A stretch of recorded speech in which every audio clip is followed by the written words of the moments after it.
کے ہر پہلو کو متاثر کرتی ہے۔ آپ کو کون سی نوکری مل سکتی ہے، آپ کس سے شادی کر سکتے ہیں، ذات پات کا اس سے ایک گہرا تعلق ہے۔ ہندوستان کے پسماندہ طبقوں میں سماجی اقتصادی حالت میں بہتری لانے یا اسے بہتر بنانے میں ذات پات کا ایک بہت بڑا دخل ہے۔ اس درجے میں جو طبقہ بندی ہے، اس طبقہ بندی کے اندر پسماندہ ذاتوں کو دباؤ کا شکار بنایا جاتا ہے۔ بات دراصل یہ ہے کہ ذات پات کا یہ نظام مذہب سے جڑا ہوا ہے، اور ہندوستان کے اندر بڑی آبادی میں جو مذاہب پائے جاتے ہیں وہ دو ہیں، ایک مسلمان، دوسرا ہندوازم۔ اسی لیے آج مسلمانوں کی نمائندگی کے لیے ہمارے ساتھ موجود ہیں اسلامک اسکالر جناب اشرف قاسمی صاحب۔ سناتن دھرم کی بارے میں جانکاری دینے کے لیے ہمارے ساتھ موجود ہیں پنڈت منوہر لال جی۔ یہ نظام کب سے اور کیسے شروع ہوا، اس بات کو بتانے کے لیے اور اس کو ختم کرنے کے لیے کون کون سے آندولن وجود میں آئے، ان سب باتوں کو بتانے کے لیے ہمارے ساتھ موجود ہیں ہسٹری کے ماہر لیکچرر مسٹر جناب اسد ہاشمی صاحب۔ سماج میں ذات پات کو لے کر کیا چل رہا ہے، کس طریقے سے دباؤ کا شکار بنایا جا رہا ہے، پسماندہ لوگوں پر اتیاچار ہو رہا ہے، انہی سب باتوں کو بتانے کے لیے ہمارے ساتھ موجود ہیں سماجک سیوک مسٹر ماس صاحب۔ ہم ان سب کا بہت بہت دھنیہ واد، شکریہ ادا کرتے ہیں کہ ان لوگوں نے ہمیں وقت دیا۔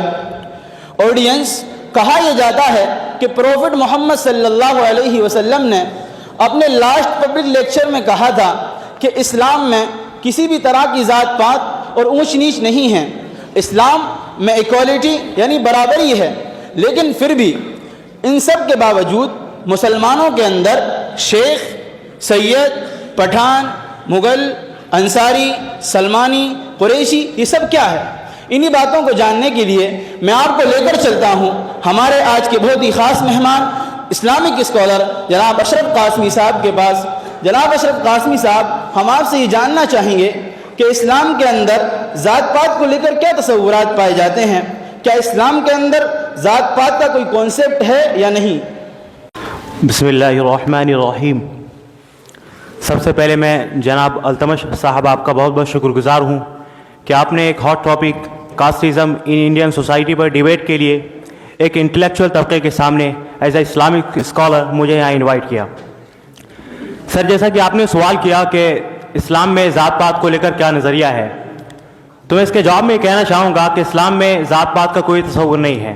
ہماری مذہبی اور دستوری کتاب قرآن پاک کے پارہ نمبر 26 سورہ حجرات ورس نمبر 13 میں اللہ تبارک و تعالیٰ نے اسی نظریے کو بڑے صاف انداز میں بیان کیا ہے۔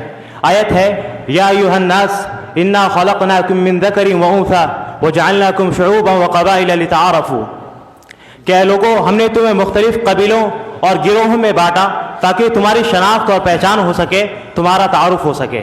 اسی طرح ہمارے آخری نبی محمد صلی اللہ علیہ وسلم نے اپنی زندگی کے آخری لمحات میں اپنی آخری ٹیچنگ میں اسی نظریے کو بیان کیا۔ حدیث ہے، یا ایھا الناس ان ربکم واحد وان اباکم واحد الا لا فضل لعربی علی عجمی ولا لعجمی علی عربی ولا لاحمر علی اسود ولا لاسود علی احمر الا بالتقوی، کہ اے لوگوں، تمہارا رب ایک ہے اور تم سب ایک خاندان کی اور ایک باپ کی اولاد ہو۔ کسی اعجمی کو کسی عربی پر اور کسی عربی کو کسی اعجمی پر کوئی فضیلت حاصل نہیں ہے۔ اللہ تبارک و تعالیٰ کے یہاں فضیلت کا کوئی معیار ہے، کوئی سٹینڈرڈ ہے، تو وہ صرف اور صرف پائٹی اور تقویٰ ہے۔ ان باتوں سے معلوم ہوتا ہے کہ اسلام میں نہ ذات پات کا تصور ہے اور نہ اس بنیاد پر کوئی بھید بھاؤ ہے، بلکہ اسلام کی نظر میں سارے لوگ بحیثیت انسان برابر ہے۔ جناب اشرف صاحب، جیسا کہ آپ نے بتایا کہ اسلام کے اندر ذات پات نہیں ہے، تو پھر آپ یہ بتائیے، یہ پٹھان، مغل، انصاری، سلمانی، قریشی، یہ سب کیا ہے؟ سر، میں نے پہلے ہی آپ کو بتا دیا کہ یہ صرف اور صرف تعارف کے لیے ہے، پہچان کے لیے، خواہ خان ہو، پٹھان ہو، سید ہو۔ جیسے آپ کسی روڈ پہ چل رہے ہو اور ہر دیکھا ہوگا آپ نے کیا تھوڑی دور پر بورڈ لگا ہوا ہوتا ہے sector number 1، sector number 2، sector number 3، تو ظاہر ہے کہ یہ صرف اور صرف لوگ کی گائیڈنس اور رہنمائی کے لیے ہے۔ ٹھیک اسی طرح یہ خان پٹھان وغیرہ ہے۔ اب اس چیز کو، ذات پات کو فخر کا، پراؤڈ فیل کا، ڈسکریمنیشن کا یا ریسزم کا حصہ بنانا اسلام کسی بھی صورت میں اس کی اجازت نہیں دیتا ہے۔